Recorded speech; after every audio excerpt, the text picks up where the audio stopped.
네, 시간이 되었으므로 2024학년도 이제 학기가 시작되고 나서 첫 번째 교무 회의를 갖도록 하겠습니다.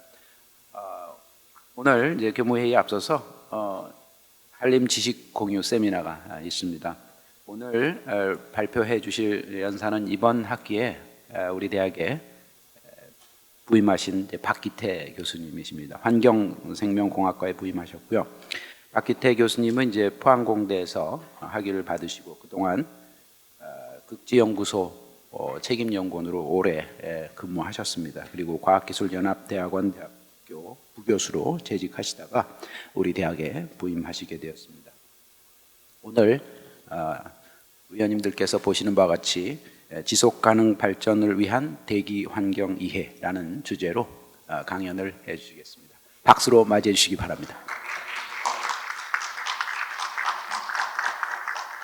네, 처음으로 인사드리겠습니다. 안녕하십니까. 환경생명공학과에서 올해부터 일하게 된 박기태라고 합니다. 먼저 귀한 자리에 제가 초대되게 되어서 굉장히 감사한 마음으로 이 발표를 준비했고요. 저한테 주어진 시간이 약 15분 정도라고 전해 들었습니다. 갑자기 시간을 넘지 않는 범위 내에서 제가 드리고 싶은 말씀을 드리도록 하겠습니다. 우선 저는 하늘과 그리고 바다를 연구하고 있는 지구과학자입니다.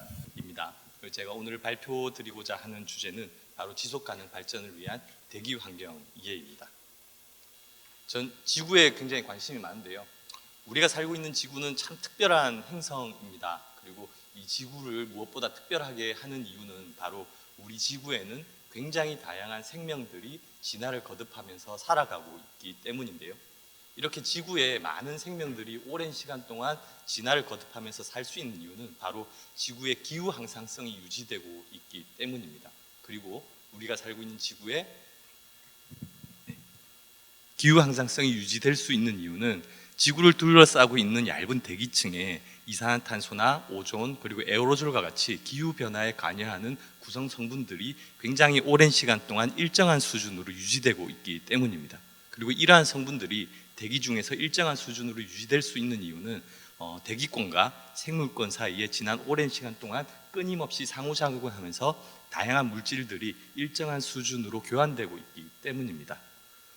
영국의 유명한 과학자이신 제임스 러블락 교수님께서는 1972년에 가이아 이론을 발표하시면서 지구는 하나의 거대한 유기체로서 스스로 기후 자정작용을 한다라고 정의를 하시기도 했습니다. 지구의 역사 그리고 생명의 역사에 대해서 간단하게 말씀을 드리도록 하겠습니다. 먼저 우리가 살고 있는 지구는 약 45억 년 전에 처음으로 태양계에 자리 잡게 됐습니다.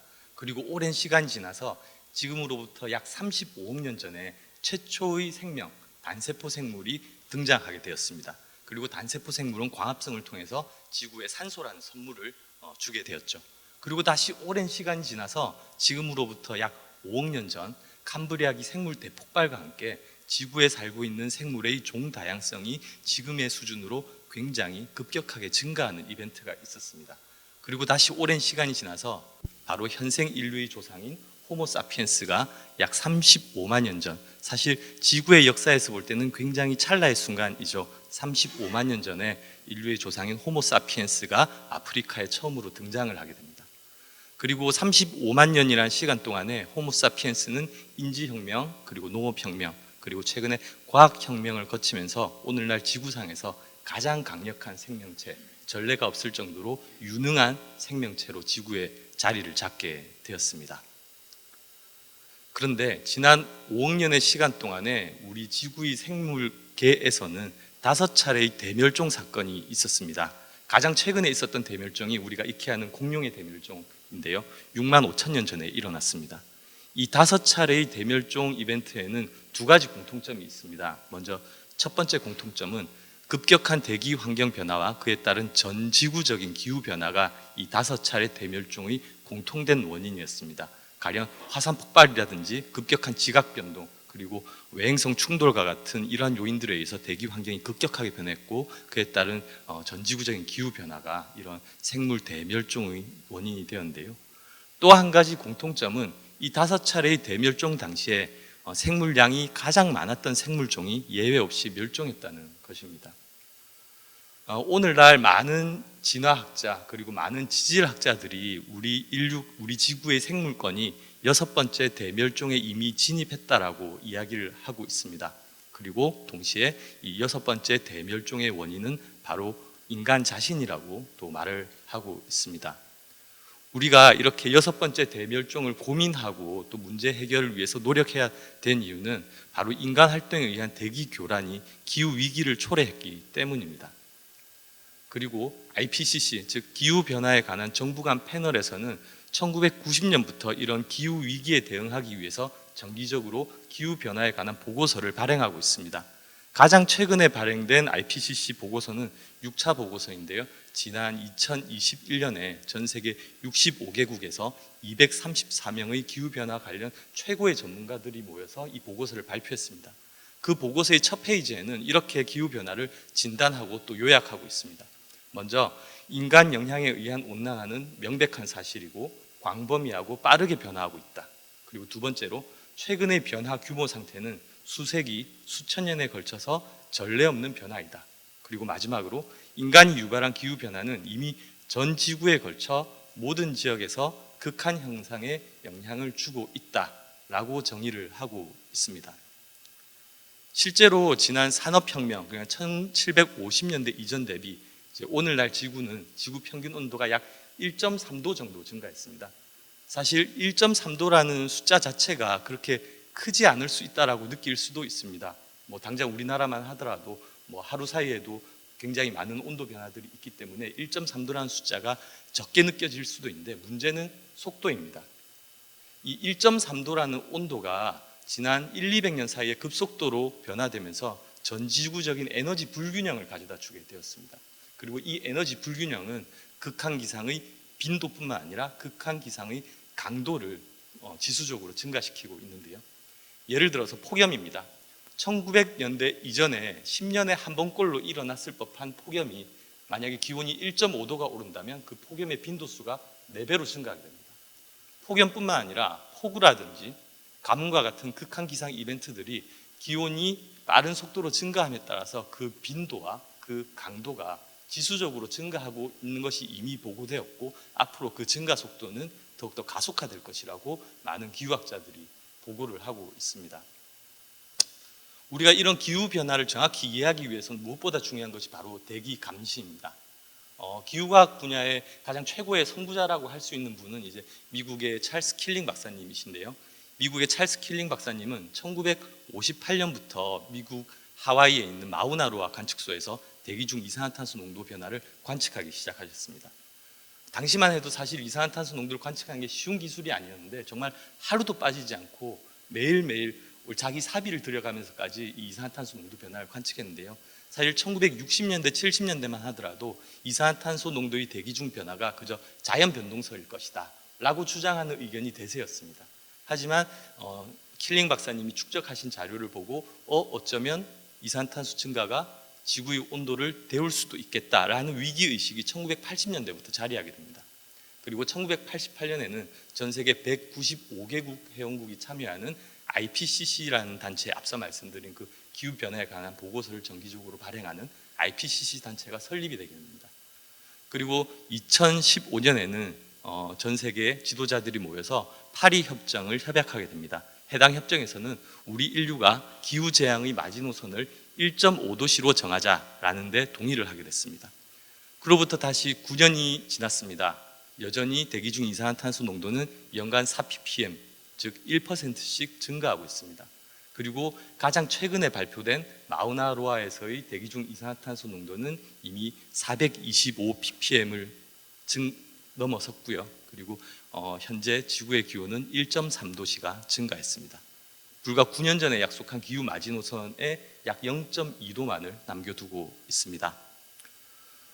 우리가 기후변화를 정확하게 이해하기 위해서는 무엇보다 다양한 곳에서 많은 기후조절 성분들을 관측하는 것이 너무나 중요합니다. 그래서 세계기상기구에서는 현재 전 세계 여러 곳에서 다양한 기후조절 물질들을 관측하고 있는데요.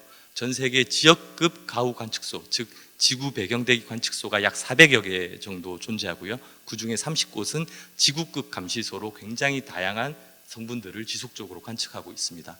우리나라에서도 안면도, 제주도 등을 포함하는 5곳에서 이런 가우 지구 배경 대기 감측소로 등록을 하고 다양한 대기 기후 조절 성분들의 관측을 이어가고 있고요. 그리고 이 가우 관측소에서는 온실가스나 반응성 가스, 그리고 에어로졸, 성층권 오존과 같은 중요한 기후 물질들을 관측하는 것을 권장을 하고 있습니다.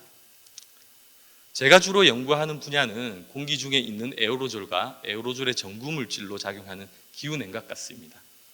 공기 중에 있는 에어로졸이라 하면 공기 중에 부유해 있는 입자상 또는 액체상의 모든 물질들을 통칭하는 말인데요. 이 에어로졸은 수분과 결합해서 구름 응결핵으로 작용할 수가 있습니다.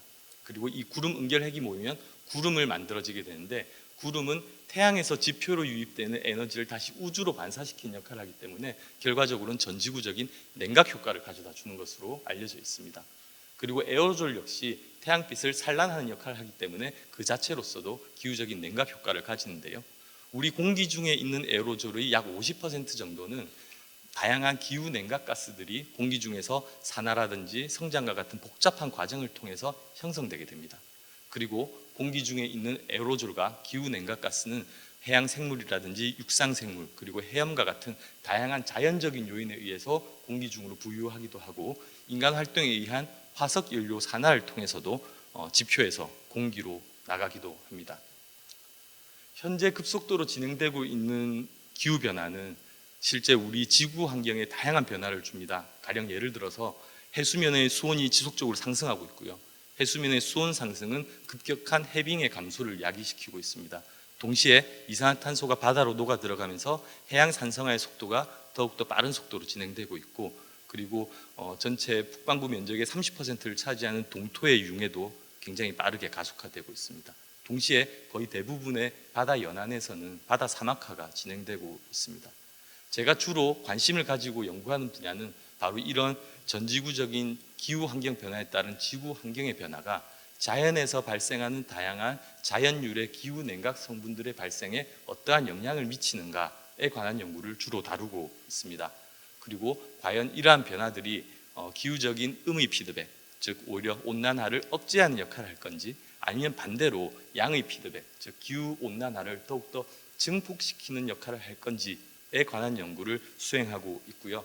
이러한 연구를 하기 위해서는 저는 최근 10년 동안에 북극에 있는 제플린 관측소, 전 세계 30개 중에 하나인 지구급 관측소이고요. 그리고 아이슬란드 관측소, 그리고 남극에 있는 세종과학기지에서 다양한 기후 조절 성분들의 현장 관측 업무를 수행하고 있습니다. 그리고 최근에는 동해안에 위치한 울진에서 또 기후 조절 성분 관측을 위한 프로젝트를 수행하고 있습니다. 저는 이렇게 확보한 현장 대기 관측 자료를 다양한 위성 자료 그리고 모델 자료들과 결합해서 해양 환경의 변화 또는 육상 생태 환경의 변화가 기후 조절 물질의 변화에 어떠한 영향을 미치는지에 대한 정량적인 링크들에 대해서 연구를 수행하고 있습니다. 우리가 기후 변화를 이해하기 위해서는 앞서 말씀드린 것처럼 다양한 기후 조절 성분들을 다양한 환경에서, 다양한 지역에서 감시하는 것이 무엇보다 중요하다고 생각이 됩니다. 그리고 이런 감시 자료들이 축적된다면 각각의 기후 조절 성분들이 현재 일어나고 있는 기후 변화에 얼만큼 상대적으로 기여하는지를 정확하게 평가를 할 수가 있습니다. 가령 예를 들자면 제가 연구하고 있는 에어로졸 같은 경우에는 지난 200여 년 동안 전지구적인 냉각화, 약 0.5도씨의 냉각화에 기여했다라고 알려져 있습니다. 그런데 여기서 중요한 것은 이 에어로졸의 기후 조절 기호도를 평가함에 있어서 그 불확실성이 다른 어떤 요인들보다 크다는 겁니다. 그래서 우리가 앞으로 기후 변화를 더 정확하게 이해하기 위해서는 에어로졸과 같은 성분에 대한 보다 광범위한 지역에서의 체계적인 관측이 필요한 이유입니다. 그리고 이런 감시와 평가 자료를 바탕으로 우리는 보다 나은 예측을 할 수가 있습니다. 우리 인간 활동이 어떻게, 우리가 이산화탄소를 어떻게 규제하느냐에 따라서 우리의 가까운 미래에 지구의 온도가 얼만큼 올라갈지 아니면 자정작용이 일어날지에 대한 보다 정확한 예측을 할 수 있는 것이 바로 이런 감시와 평가가 병행되어져야만 이런 일들이 가능할 것입니다.